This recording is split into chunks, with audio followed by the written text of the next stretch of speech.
Welcome to the Apple Insider podcast. This is your host, Stephen Robles, and today we have a special episode with a returning guest. This is his second time on the podcast, travel photographer extraordinaire, Austin Mann. Thanks so much for joining us. Hey, thanks, Stephen. I'm glad to be here. Yeah, man, I love reading your reviews of the iPhone cameras every year.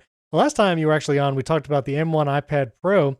I'm curious, are you still using that in the field as you do your travel photography? Yeah, I use it a lot. It's got kind of a special place in my workflow and still lightning fast, and Lightroom has gotten even better since last time we were talking about it, and a lot of new features rolling out in there and really exciting new masking features that they have coming out this fall. And yeah, I love using the iPad Pro. Well, you're here because we've got to talk about the iPhone 13 camera system. They've been significantly upgraded across the entire lineup. But my first question for you is this. You did your review of the iPhone 13 Pro and Pro Max in Tanzania this year. How do you choose the locations for your iPhone reviews? Is your schedule such where you just always have like an exotic locale that you're traveling to regularly and so it just works into wherever you're going, or do you plan it specifically? Yeah, in this case, I have a 5-year project that I'm working on, the conservation project in southern Tanzania with some partners there, just as part of a continuation of kind of telling the story of the protection of some of these wild savannas down there in southern Tanzania. I decided to take the iPhone along and test it while I was shooting content for other clients and partners. Oh, that's pretty cool. With the new 13 Pro and Pro Max, again, obviously you've done these annual iPhone reviews for a long time. Did you feel like it was already a noticeable difference as soon as you started the new 13 Pro camera system as you're using it in the field? Did it feel significantly better than the iPhone 12 Pro before it? The biggest difference that I noticed definitely was with the 77 millimeter, the 3x lens. I use the non-Max iPhones. I just prefer the size. The 12 Pro was a 2x zoom, or a 56 millimeter, I believe. Mm-hmm. And then from there, the 12 Pro Max was a 65, and then this year it's 77. But yeah, since I used a smaller device, the 12 Pro, I had a 52 millimeter or so lens, and then so jumping up to 77 was a pretty substantial, 33% increase. So I immediately noticed how different that was, and just appreciated the kind of the naturally cinematic feel that longer lens has, combined with the larger sensor. And obviously with a phone, the constraint you have as far as depth makes telephoto lenses and telephoto photography difficult. One of the things Apple did with the new 3X lens is it actually has a higher aperture number. I believe it's 2.8 f-stops as opposed to the 2.4 over the 12 Pro Max. Mm-hmm. Did you notice that difference in aperture setting affect low light performance or anything noticeable? I didn't really get to test that extensively. I expected to see a difference, and I can't say that I noticed a significant difference either way. I think that with the larger sensor, just the improved light collection ability that they talked about, I think that helps compensate for the slightly slower lens. But there's a couple of times where I could see it kind of kick into it's kind of like a lower quality preview when using a 3X, like a digital zoom. And that's particularly when you're shooting with subjects that are closer or in lower light scenarios. But for the most part, I didn't have a big problem in low light scenarios with the 3X. And I kind of expected that I might have some challenges with it. And I did have some, but certainly not so much that it was not tolerable.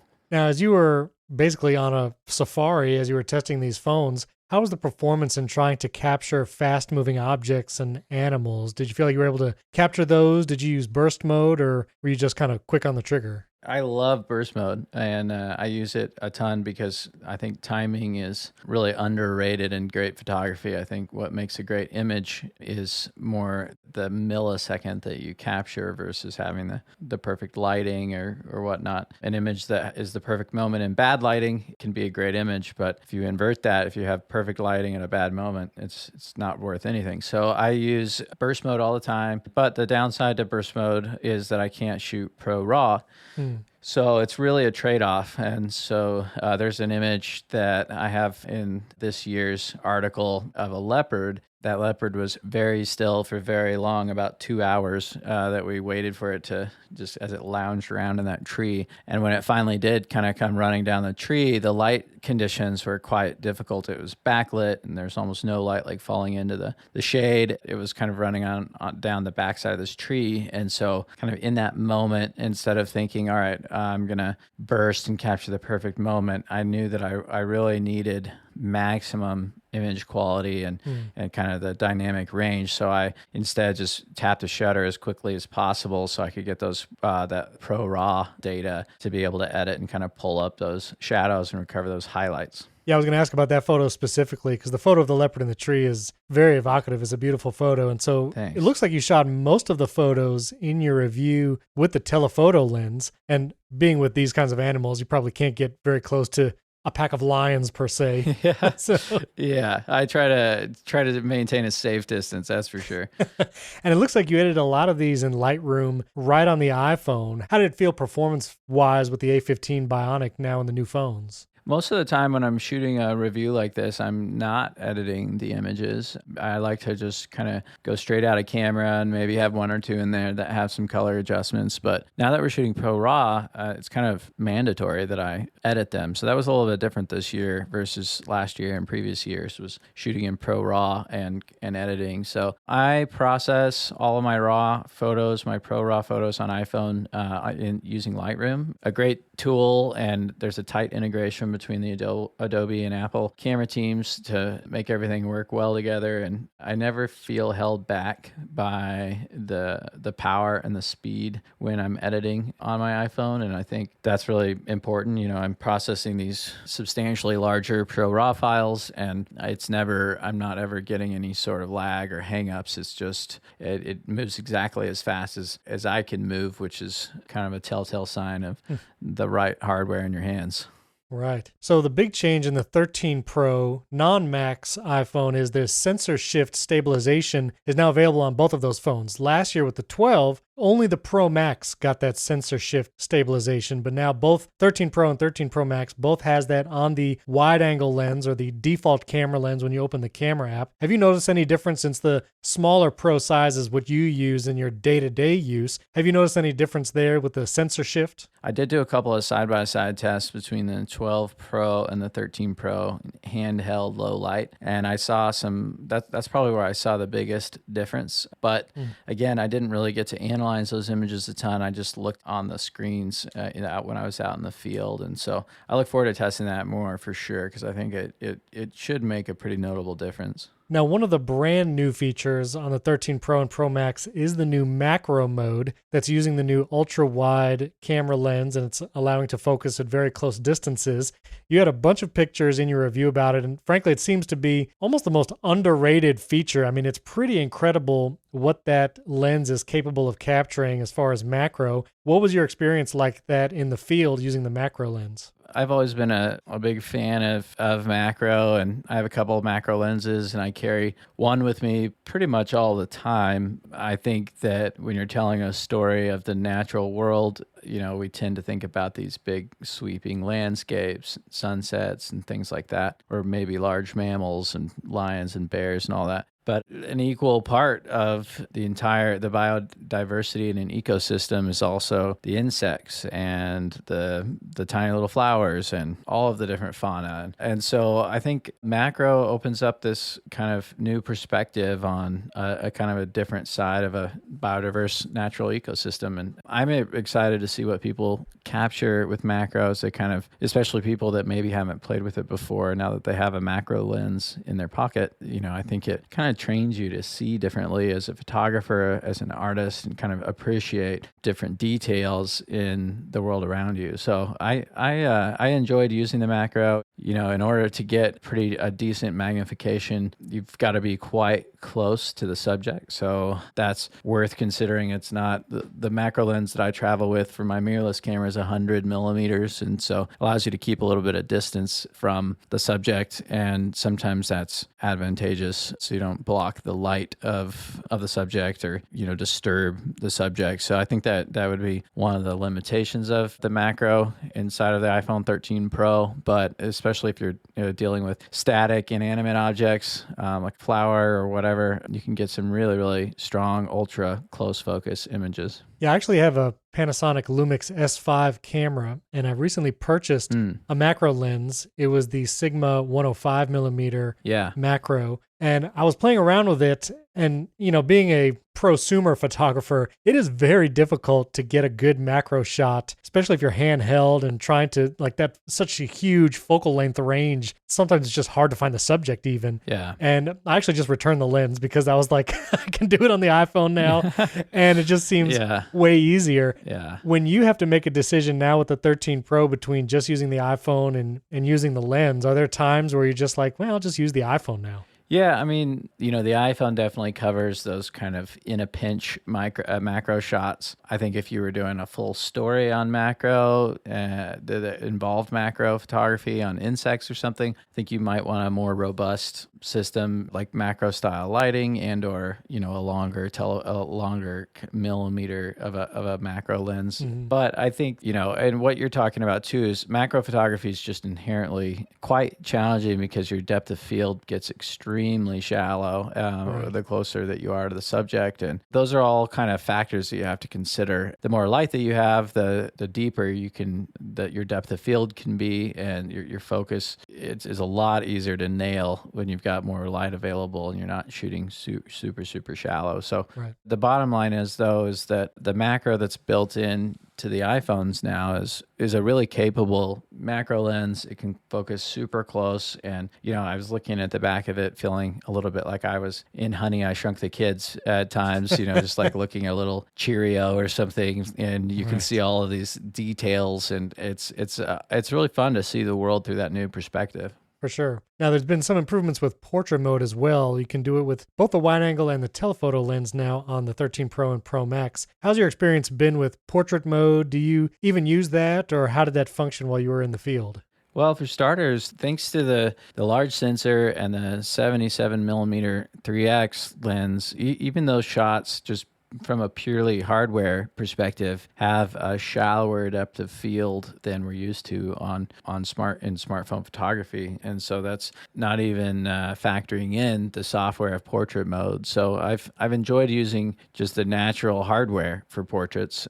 Portrait mode just continues to get better. The algorithms and the edge detection and all of the above, the semantic rendering and recognition of what's in each of the images and all of the above, it's gotten so much better since we first saw portrait mode launch. So that's, has been fun to play with, and I've used it for a bunch of different things, and especially, again, kind of in a pinch, it's just amazing the images that you can create of somebody that you're traveling with, or like Anderson, my guide, shooting a portrait mode image of him and having the control of the focus later. Like sometimes I just back out and realize what a dream it is to be operating with such a powerful camera and subscribe to an entirely new set of rules. Like think about how nuts it is that we can change the focus after the fact. That's just bonkers. That's like nothing we could have ever imagined. Exactly. And now we're able to do that on the 13s with the cinematic mode for video. Yeah. Which you can think of it as portrait mode for video, but does the same thing, captures all that depth information as you shoot, previewing it live on screen, which just has to be a crazy amount of computational effort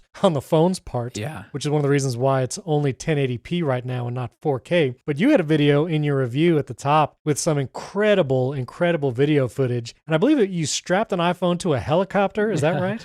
Yeah. Got to find out where the limit is. We strapped a iPhone 13 Pro Max onto the nose of a helicopter, full collaboration of the pilot, just ensuring safety. And I think we had 3 different safety straps on it, every different way that it was possible, and all of the different screws or anything that could potentially vibrate shut. We had gaff taped closed, and just it was a lot of precaution. But and in fact, actually, the very first flight that we did, I hooked it all up, and then I didn't even put a phone in there. We went ahead and did a 1-hour flight or so, hitting a maximum speed without a phone in it, just to make sure it was nice and sturdy. And we landed, and the mount was still there, so we decided to throw a phone in there and see what came out of it. Yeah, so we did some kind of scenic flying flying, where we shot from the cabin of the helicopter with the doors off, and also recorded some video off the nose that was surprisingly stable and cinematic. Yeah, I'm watching clips of your video right now, and you're hanging out the helicopter, just hand holding the iPhone, which no strap or anything around your wrist, just bare. Yeah, bare grasping this iPhone. I used all my strapping stuff for the nose mount, so I was like, well, I'll just hold on real tight to this one in my hands and hope that we're good. So. Well, and the footage looks incredible. These herds of animals in the plains, and some of the close-up video you also got, like of the lions and such. How close were you to those lions in that one video shot? We were quite close. So we had brought a monopod, basically a single extending pole that's about 6 feet long, and we put the DJI Osmo 4 on the end of that monopod, and then inverted it, underslung it, kind of held it next to the ground while staying in the Land Cruiser. So that motion shot that you see that's super tight on that lion, that's it with a 3x lens, and then the underslung, stabilized iPhone being held down by the monopod. Ready to gun it just in case. Ready to gun it, yeah. There was one point where the lion kind of looked at us and licked his lips, and we're like, it's probably a good time to go. Well, the one shot where the lion's laying on the ground, it looks like it's staring right at you. So yeah, he was very curious. She was in that shot. She was very curious about whatever this thing was sticking out of the Land Cruiser. That's amazing. Now, when you had it strapped to the helicopter, what lens did you leave it on to film that? Yeah, so I kind of was thinking about potentially controlling it with my watch, but that phone was not the one that I had hooked up to my watch, and didn't want to switch them all around and all that stuff. So I just put it on. I did some testing, and first I shot with a 1x lens, and historically there's been some challenges with shooting smartphones from highly, like a platform that's vibrating a lot like a helicopter. Right. Fortunately, we were in a beautiful aircraft, a Bell 407, that's a pretty stable platform. The rotors on that machine are just, the whole platform runs really stably, very stable. And so that's a good kind of baseline. But then, yeah, at first we shot with a 1X and then shot some more with the ultra wide, and just the ultra wide footage especially looked incredibly clean, more clean than I expected for sure. So then we just started rolling. Anytime we would get up in the air, we'd just hit record on the ultra wide. And at one point, I think we had a flight that was 2 hours and 12 minutes or 2 hours and 23 minutes, something like that. And I had a full battery at the beginning of it and hit record. We were shooting 4K at 60 frames a second. And when we landed after the 2 hours and change, I still had 57% battery life. So I was pretty surprised to see. I thought it was going to be dead for sure. And then when I saw the screen was on, I thought, oh, it must be in its last moments. And then I looked at the percentage and I was like, really? 57%? That's pretty amazing, because if you ever want to kill an iPhone battery, it's put it in 4K 60 and just hit record. Yeah. Full brightness on the screen. So, and that's one of the improvements Apple said that the 13 line has, is that larger battery, and the A15 gives it better battery life, being a stronger processor. So yeah, that's pretty incredible to hear about that. Goodness. Yeah, I had the screen brightness down a good bit just to try to preserve the battery. But yeah, it was impressive nonetheless. Now, with cinematic mode for video, did you use that in the field at all? What was your experience there? Yeah, we did. We used it for some of the interview content that you see in the video up at the top of my review, but then also there's a longer interview that's in the video on Dr. Ernest and the conservation work he's doing down in Raha National Park. We used a lot of cinematic mode there and experimented with it a good bit throughout. So there's definitely some clips in the video that are purely cinematic mode. There's some that kind of look like they might be cinematic mode that are actually just shot with the 3x lens and no cinematic mode. But the interview in that second video, if you scroll down about halfway through the review, that one is all cinematic, and we had fun experimenting with changing those focus points later on. And it's not perfect. There's definitely some challenges with it, and it kind of made some decisions as I looked back and forth between the camera and talking to Dr. Ernest, and we were mostly able to get all the focus points back where we wanted them. Yeah, there's still some kind of wrinkles to iron out, but overall, I think it turned out pretty nice. Right, for sure. Also new to the iPhone 13s is these new photographic styles, and this is more than just putting a filter on a photograph. Deciding on a photographic style on your iPhone will actually get locked in, and the iPhone will capture images based on that photographic style that you choose, and it will stay in that mode until you go back in there and manually change it again. You have contrast and vivid, warm and cool. And so my question is, for your work and maybe just in your day-to-day use, do you use any of the photographic styles? And if so, which one? Yeah, so not really because I shoot Pro Raw all the time and those styles don't apply Pro Raw. Right. However, I did mess around with them a good bit and I do like how they work. I love the idea of kind of set it and forget it type Right. setting that changes all the images that come through the image pipeline that aren't shot in RAW. Yeah, if I turn off RAW and I'm wanting to just do something that maybe is just a quicker turnaround. I don't want to have to deal with the processing the images, and maybe I don't need full control. I made kind of a modification of the rich, warm photographic style. I ended up, I think, taking my tone down to -30 and warmth to +15. That is just kind of the look and feel that I enjoy the most. I love the idea of just being able to kind of tweak how the iPhone's rendering images at the pipeline level versus a reactive kind of over the top preset later on. Right. Now, one of the other things you talk about is the use of focus modes, which is a new feature in iOS 15 that can put on do not disturb features. You can stop certain notifications from coming through while one of these modes are enabled. How have you been using those focus modes, and has it made a difference in your shooting? I like focus modes. I like the idea of them and the ability to trigger these kind of different areas of focus. And so for me, when I'm thinking about my shooting on iPhone, I really want my iPhone to behave like a camera. I don't need it to be an internet communication device. I don't want to get phone calls on it. I don't want notifications. You don't want it to be an iPod, internet communicator. I don't want it to be an iPod. Yeah, I don't need it to be anything but the image right in front of me. And so that is one of the challenges of working the iPhone from a professional perspective, is it can offer plenty of distractions from kind of what the task at hand of creating a powerful image. What that shakes down to practically is you can be, framing a photo and waiting for the perfect moment of this leopard to jump out of a tree. And at that moment, you get a phone call that's from whoever, and it interrupts that moment and you miss the shot. Or you've got a time lapse, shooting, and somewhere in the middle of that, you get a phone call and it interrupts the time lapse. Or even just, you're shooting, you get a notification and accidentally tap it or get distracted and get kind of sucked out of the camera. Yeah. And these aren't challenges that you have with traditional cameras because they're not connected and they're not like multifunctional. So for me, I made a focus mode that automatically triggers as soon as I open up my camera, and it automatically allows 0 notifications and 0 phone calls as long as my camera is open. So whether I'm shooting a time lapse or I'm, just looking at my viewfinder, waiting for a shot, both in the native camera app and also in Halide camera and also Lightroom, if I'm shooting in there, I won't get any sort of interruptions at all. And that's been super nice to not have to think about, I don't like putting the phone in airplane mode because then I don't get my GPS data and other things like that. So it's really nice to not have to manually tweak anything or turn on do not disturb. Instead, it just automatically happens when my camera opens up, and it automatically goes off when I close my camera, and it's back to a regular phone. So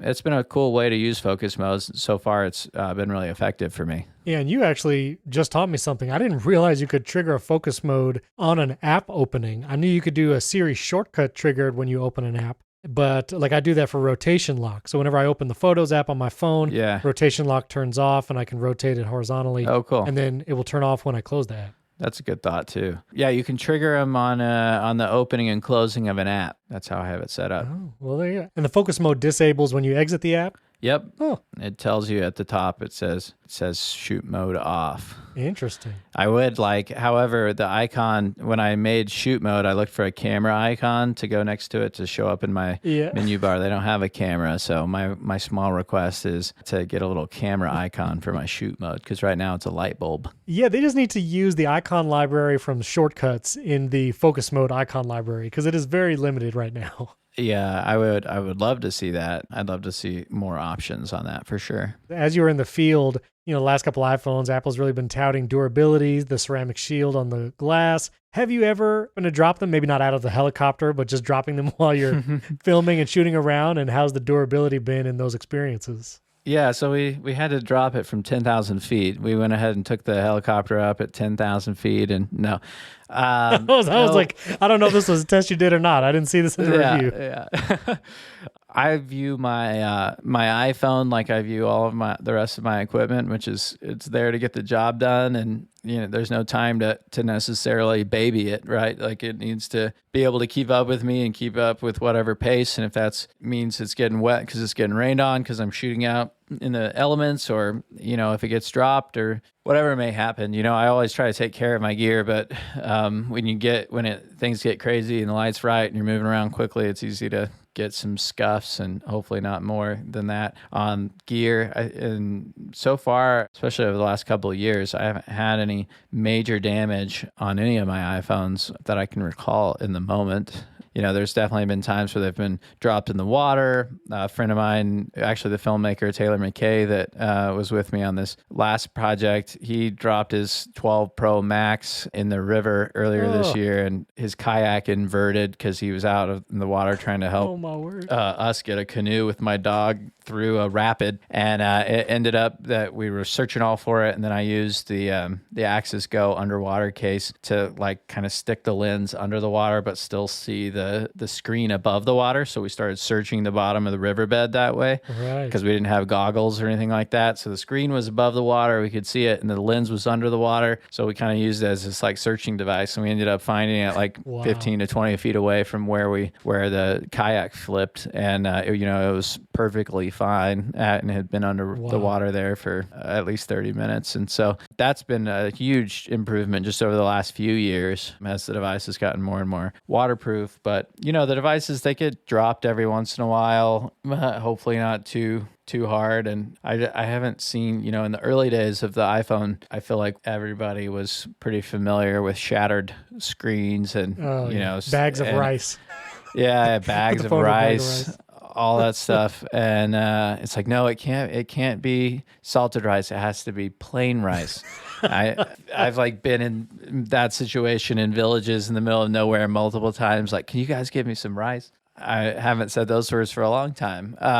So that's been nice. But yeah, overall, I think that the devices are getting quite a bit more durable. I think they're handling heat better. There was a period there where the phones would get quite hot. They would overheat more often, which still does happen if you leave it out in the sun for a while and you're trying to shoot. Yeah. But it happens less than it used to. I don't know if that's because of the efficiency of the A15 Bionic, or also other improvements. I was just talking to someone recently that had an iPhone. I think it was an 8, and I think it was rated at maybe IP66 or 67. I don't remember what it was, but it had some level of waterproofing, and he had dropped it in the water and pulled it out, and it was fine. But then he went to try to charge it and fried it. One of the cool features of the recent iPhones is they automatically detect if there's any water in the lightning port. So it goes one step further, and if it's not enough for it just to come out of the water and be okay, it also needs to know if there's water in that lightning port. And so now if you drop it in the water and then you try to charge it, it'll warn you, and it'll say, hey, we've detected moisture in the lightning port, so we're not going to let you charge it right now, which is a cool feature to have that little detection and just protect the device from being fried when wet. Well, you've now taught me two things. I did not know there was a liquid detection alert on the iPhone for the charger. I've seen it myself. Yeah. Wow.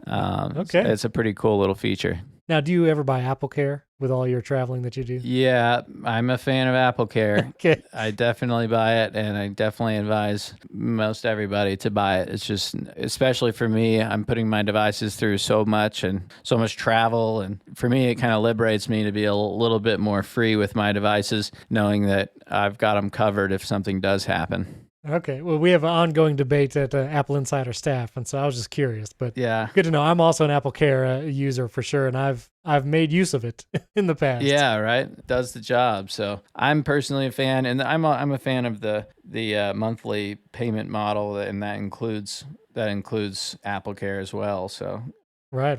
Well, thank you so much, Austin, and we'll link to your review, of course, in the show description. Everyone should check it out. Where else would you like to point people to look at your photography and work? Oh, yeah. I appreciate that. Just my Instagram, which is just my name, instagram.com/Austin Mann, Mann. And then just my website, same thing, austinmann.com. I am working on releasing some prints of some of my iPhone images from over the years, some limited edition fine art pieces. And I'm excited to be launching that soon in partnership with ProDPI, who I worked with on last year's iPhone review. So keep an eye out for that. Yeah, I really appreciate being on the show with you, and looking forward to next time. Of course. Thanks again, Austin Mann, for being here.